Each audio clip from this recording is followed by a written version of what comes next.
सारथी और दुर्योधन जैसे महाबली की सेना को पराजित करने के बाद महाभारत का विजेता बन गया, तो उसे लगने लगा कि ये तो उसका निजी पराक्रम है, उसके बाणों में बल है, पुरुषार्थ है। अर्जुन मन ही मन इस बात पर इठलाते हुए अपने रथ पर सवार होकर युद्ध भूमि से लौट रहा था। जब अपने शिविर के आखिर में पहुंच गए तो उसके रथ पर बैठे हुए मधुसूदन सारथी भगवान श्री कृष्ण ने कहा, पार्थ, रथ से नीचे उतर जाओ। उसने श्री कृष्ण से कहा कि माधव, आप सारथी, आप उतर जाइए, मैं भी उतर जाऊंगा। श्री कृष्ण ने कहा, नहीं मित्र, तुमसे कह रहा हूं, तुम पहले नीचे उतर जाओ। जब यह विवाद थोड़ा बढ़ा तो अर्जुन के ठीक पीछे खड़े हुए धर्मराज युधिष्ठिर ने कहा, द्वारिकाधीश अगर कोई बात कह रहे हैं तो उसमें कोई संकेत है।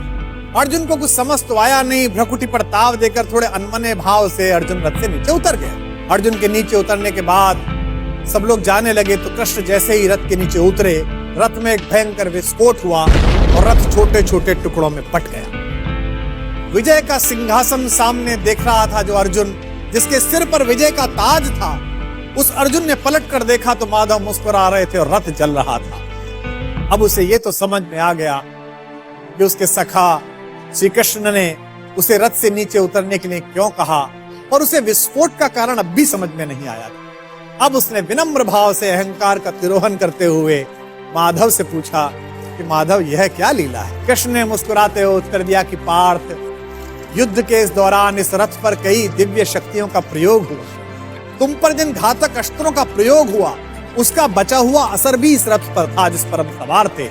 लेकिन वे सारे अस्त्र शस्त्र और वे घातक शक्तियां केवल इस कारण से काम नहीं कर रही थी कि मैं वहां उपस्थित था। अगर आज मैं इस रथ से तुमसे पहले उतर जाता अर्जुन, तो इस युद्ध को जीतने के बाद भी तुम जीवित ना होते।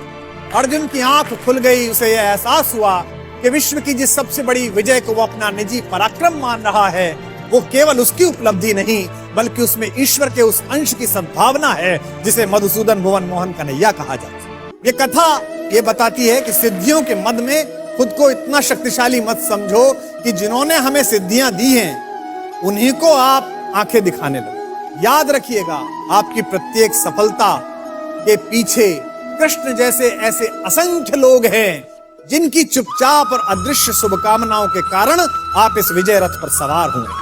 जब भी आपको यह लगने लगे कि आपने ये ऐतिहासिक उपलब्धि स्वयं की बुद्धि शक्ति के कारण पाली है, तो बस उन लोगों के बारे में सोचिए जिनके सहयोग के बिना आपकी ये यात्रा इतनी आसान नहीं थी।